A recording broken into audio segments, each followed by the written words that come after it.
ನಮಸ್ಕಾರ ವೀಕ್ಷಕರೇ, ಹೇಗಿದ್ದೀರಾ ಎಲ್ಲರೂ? ನಿಮಗೆಲ್ಲರಿಗೂ ದೈವಿಕ ಅನುಭವಗಳು ತಂಡದಿಂದ ಶುಭ ದಿನ ಮತ್ತು ನಿಮ್ಮೆಲ್ಲರಿಗೂ ಭಗವಂತ ಆಯಸ್ಸು ಆರೋಗ್ಯ ಕೊಟ್ಟು ಕಾಪಾಡಲಿ ಅಂತ ಬೇಡ್ಕೊತೀನಿ. ಇವತ್ತಿನ ಅನುಭವ ಹಂಚಿಕೊಂಡಿರೋ ಭಕ್ತರು ಮಡಿಕೇರಿ ಹತ್ತಿರ ಇರೋ ಒಂದು ಹಳ್ಳಿ ಶಾಂತಹಳ್ಳಿಯವರಂತೆ. ಇವರಿಗೆ ನಾನ್ ವೆಜ್ ಅಂದರೆ ಚಿಕ್ಕವರಿಂದ ತುಂಬ ಇಷ್ಟ ಅಂತೆ. ಊಟದಲ್ಲಿ ಇವರಿಗೆ ಚಿಕನ್ನು ಮಟನ್ದು ಒಂದು ಪೀಸ್ ಇಲ್ಲ ಅಂದರೂ ಒಂದು ತುತ್ತು ಗಂಟಲಿಂದ ಕೆಳಗೆ ಇಳಿತಾನೆ ಇರಲಿಲ್ಲ. ಅಟ್ಲೀಸ್ಟ್ ಮೊಟ್ಟೆ ಆಮ್ಲೆಟ್ ಅಂದರೂ ಬೇಕೇ ಬೇಕು, ಅಷ್ಟೊಂದು ಇವ್ರಿಗೆ ಇಷ್ಟ ಆಗ್ತಂತೆ. ಒಂದು ಸಾರಿ ಇವ್ರ ತಾಯಿಗೆ ಅಂದರೆ ಇವ್ರ ಅಮ್ಮನಿಗೆ ತುಂಬ ಹುಷಾರಿರಲಿಲ್ಲ. ಡಾಕ್ಟ್ರು ಬದುಕೋದೇ ಕಷ್ಟ ಅಂತ ಹೇಳಿದರು. ಏನು ಮಾಡೋದು? ಡಾಕ್ಟ್ರು ತೋರಿಸೋಗಿದ್ರೆ ಆಯಿತು, ಹಾಸ್ಪಿಟ್ಲಿಗೆ ಕರ್ಕೊಂಡು ಹೋಯಿತು, ಒಂದು ಬಿಟ್ಟು ಬೇರೆ ಬೇರೆ ಮಡಿಕೇರಿ, ಕುಶಾಲನಗರ ಸುತ್ತಲೂ ಏನೇನು ದೊಡ್ಡ ದೊಡ್ಡ ಆಸ್ಪತ್ರೆಗಳಿದಾವೆ, ಬೆಂಗಳೂರು ಹಾಸ್ಪಿಟ್ಲ್ಗಳಿದಾವೆ, ಎಲ್ಲದೂ ತಿರುಗಾಡಿದರು. ಏನು ಮಾಡಿದ್ರೂ ಅಮ್ಮ ಸರಿ ಆಗ್ತಾ ಇಲ್ಲ, ಅವ್ರಿಗೆ ಹುಷಾರಿರೋದು ಸರಿ ಹೋಗ್ತಾ ಇಲ್ಲ, ಅವ್ರು ಆರಾಮಾಗಿ ಮನೆ ಬರೋಕ್ಕಾಗ್ತಾ ಇಲ್ಲ. ದುಡ್ಡು ನೋಡಿದರೆ ಖರ್ಚಾಗ್ತಾ ಇದೆ, ಅಪ್ಪನಿಗೆ ನೋಡಿದರೆ ವಯಸ್ಸಾಗಿದೆ. ಏನಪ್ಪ ಮಾಡೋದು? ಮನೆ ಜವಾಬ್ದಾರಿಗಳೇ ಬೇರೆ. ಹೀಗೆ ಇರುವಾಗ ಇವ್ರಿಗೆ ಇವ್ರ ಫ್ರೆಂಡ್ ಒಬ್ಬರು ಹೇಳಿದ್ರಂತೆ, ಸ್ನೇಹಿತರು, ಪ್ರತಿದಿನ ಇನ್ನೊಂದು ಸಂಕಲ್ಪ ಮಾಡ್ಕೊ. ಪ್ರತಿದಿನ ಬೆಳಿಗ್ಗೆ ಮತ್ತು ಸಂಜೆ 11 ಸಾರಿ ಹನುಮಾನ್ ಚಾಲೀಸನ ಹೇಳ್ಕೊತೀನಿ ಮತ್ತು ಇದನ್ನು 11 ದಿನ ನೀನು ಮಾಡಬೇಕು ಅಂತ ಹೇಳಿದ್ರಂತೆ. ಜೊತೆಗೆ ನಿನಗೆ ತುಂಬ ಇಷ್ಟ ಆಗಿರೋ ವಸ್ತು ಅಥವಾ ಬಯಕೆ ಬಿಟ್ಟು ಬಿಡ್ತೀನಿ ಅಂತ ಹೇಳಿಕೊಂಡು ವ್ರತ ಪಾಲಿಸಿ ನೋಡು, ಖಂಡಿತ ಏನಾದರೂ ಒಂದು ನಿನಗೆ ಒಳ್ಳೆಯದಾಗುತ್ತೆ. ಮುಂದೆ ಹೇಳ್ತೀನಿ ಯಾಕೆ ಇವ್ರದ್ದು ನಾನ್ ವೆಜ್ ತಿನ್ನೋ ಊಟದ ಬಗ್ಗೆ ಮಾತಾಡಿದ್ವಿ ಅಂತ. ಯಾಕಂದರೆ ಇವ್ರ ಬದುಕಿನಲ್ಲಿ ಒಂದು ಬದಲಾವಣೆಯ ಟರ್ನಿಂಗ್ ಪಾಯಿಂಟ್ ಬಹುಶಃ ಬೇಕಾಗಿತ್ತು ಅನಿಸುತ್ತೆ. ಬಹುಶಃ ಇವ್ರನ್ನ ದೇವರು ಮಾಂಸಾಹಾರದಿಂದ ತಪ್ಪಿಸಿ ಸಸ್ಯಾಹಾರ ತಗೊಳ್ಳೋ ಹಾಗೆ ಮಾಡಬೇಕಿತ್ತು ಅನಿಸುತ್ತೆ. ಗೊತ್ತಿಲ್ಲ, ಯಾರ ಹಣೆ ಬರದಲ್ಲಿ ಏನು ಬರ್ತಿದ್ಯೋ ಯಾರಿಗೆ ಗೊತ್ತು. ಬಹುಶಃ ಇವ್ರ ಬದುಕು ಒಂದು ನಾರ್ಮಲ್, ಒಬ್ಬ ಹ್ಯುಮ್ಯಾನಿಟಿ ಅಂದರೆ ಮಾನವೀಯತೆ ಉಳ್ಳವರು ಬದುಕೋ ರೀತಿ. ಹಾಗಂತ ನಾನ್ ವೆಜ್ ತಿನ್ನೋರ ಹತ್ರ ಹ್ಯುಮ್ಯಾನಿಟಿ ಇರಲ್ಲ ಅಂತಲ್ಲ, ಇರುತ್ತೆ. ಆದರೆ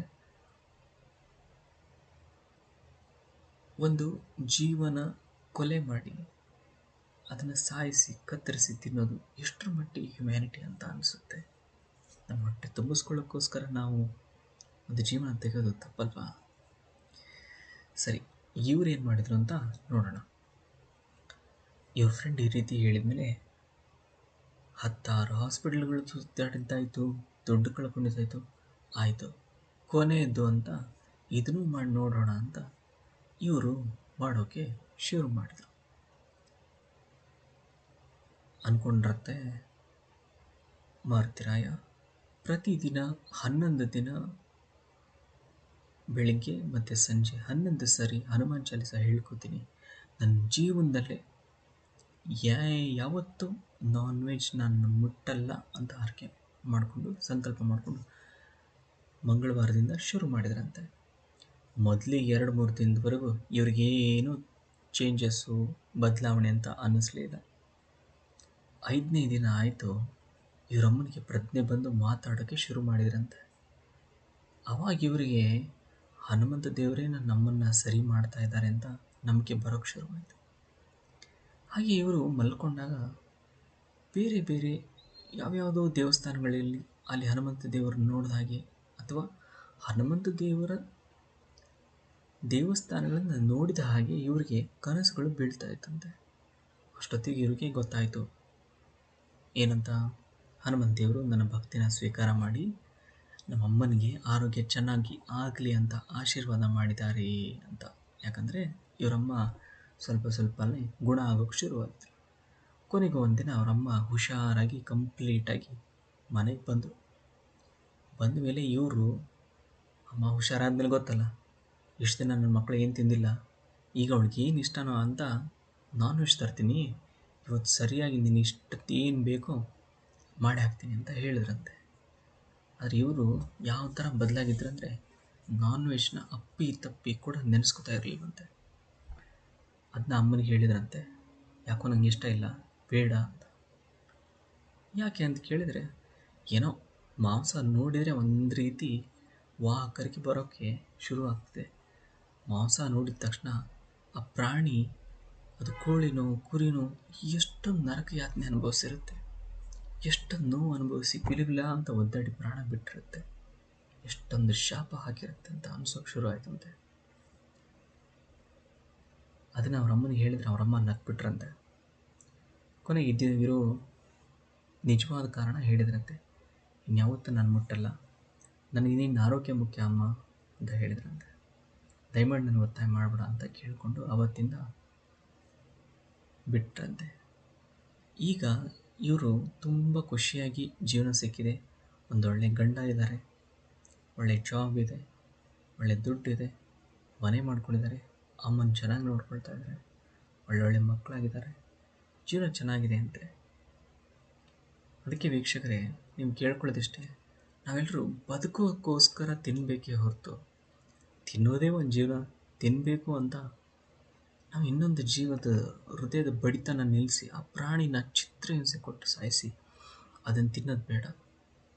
ಆ ಪ್ರಾಣಿನ ಬದುಕನ್ನು ಕೊನೆ ಮಾಡೋ ಹಕ್ಕು ಆ ಭಗವಂತ ನಮಗೆ ಕೊಟ್ಟಿಲ್ಲ. ಯಾರಿಗೂ ಯಾರ ಬದುಕನ್ನು ಕಿತ್ಕೋಬಾರ್ದು.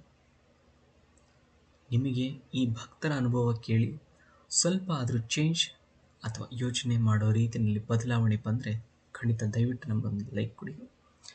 ಕೆಲವರು ವಿಡಿಯೋ ನೋಡಿ ಇದೆಲ್ಲ ನಿಜನಾ, ಆದರೆ ನಮಗೆ ಬೆಳಗ್ಗೆ ಸಂಜೆ 11 ಸಾರಿ ಅಥವಾ ಯಾರೋ ಭಕ್ತರು 108 ಸಾರಿ ಹರಕೆ ಮಾಡ್ಕೋತಾ ಇದ್ದಾರೆ.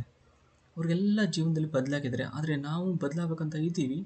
ಆದರೆ ನಮಗೆ ಅಷ್ಟೊಂದು ಓದೋಕ್ಕಾಗಲ್ಲ, ಅಷ್ಟೊಂದು ಕೂತ್ಕೊಳ್ಳೋಕ್ಕಾಗಲ್ಲ. 108 ಸರ್ತಿ ಅಂದರೂ ಅಬ್ಬಾ ಸಾಧ್ಯನೇ ಇಲ್ಲ ಅನ್ನೋ ರೀತಿ ಕೆಲವರು ಮೆಸೇಜ್ ಮಾಡ್ತಾ ಇದ್ದಾರೆ.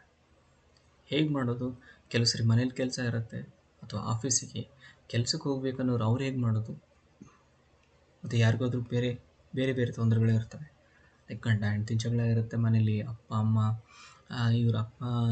ಇವ್ರಿಗೇನೋ ಬೈತಿರ್ತಾರೆ, ಹೊಡಿತಿರ್ತಾರೆ, ಅಥವಾ ಅವ್ರ ಮನೇಲಿ ಅವ್ರ ಅಪ್ಪ ಅಮ್ಮ ಜಗಳ ಮಾಡ್ತಿರ್ತಾರೆ, ಅಥವಾ ಯಾರಿಗೂ ಆರೋಗ್ಯ ಸರಿ ಇರಲ್ಲ, ಅಥವಾ ಇನ್ನೊಂದೇನೋ ಟೆನ್ಷನ್, ಅಯ್ಯೋ ನನ್ನ ಮದುವೆ ಆಗಿಲ್ಲ ಅಂತ ಟೆನ್ಷನು, ಅಥವಾ ಯಾರೋ ನಂಬಿಸಿ ಮೋಸ ಮಾಡಿರ್ಬೋದು, ಅಥವಾ ಯಾರೋ ದುಡ್ಡು ತೊಗೊಂಡು ಮೋಸ ಮಾಡಿರ್ಬೋದು, ಅಥವಾ ಇನ್ನೊಂದೇನಾಗಿರುತ್ತೆ ಅಂದರೆ ಇವರು ದುಡ್ಡು ತೊಗೊಂಡಿರ್ತಾರೋ ಅಥವಾ ಅವ್ರಿಗೆ ಕೊಟ್ಟಿರ್ತಾರೋ, ಸಾಲ ಅಂದರೂ ಯಾರಾದರೂ ಒಬ್ಬರು ಮಾಡಿರ್ತಾರೆ.